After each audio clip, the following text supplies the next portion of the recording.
As Parkinson's patients, we've kind of grown used to not having very many drugs to treat our condition.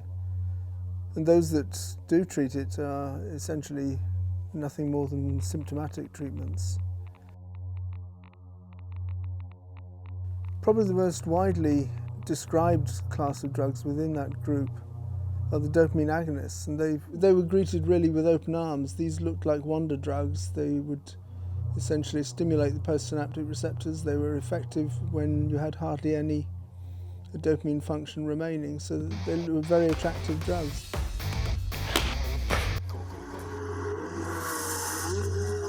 But as time's gone on, we've realised that these drugs carry a payload. We now know that any benefits to be gained are balanced against some quite serious side effects. Most worrying of all is the issue of impulse control disorders.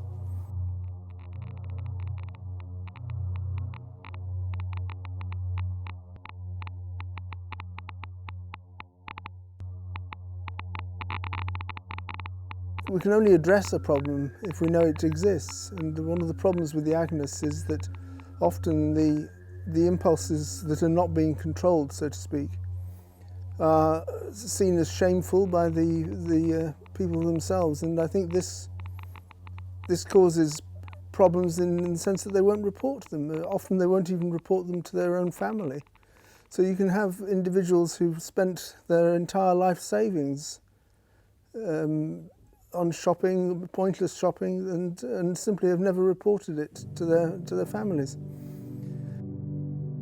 But how often does this occur? Well, if you read the literature from the drug companies and from the packaging on the agonists, you'd be led to believe that it was probably maybe 1 in 10 people would experience this kind of level of side effect. I think actually when you look at it more closely and when you talk amongst patients themselves, that response rate is much, much higher. These are major psychoactive drugs and we need to treat them as such. These are not simply something that will make you walk faster or reduce your tremor. They have effects in all sorts of different ways on the psyche. We need to be very, very careful when we prescribe these drugs.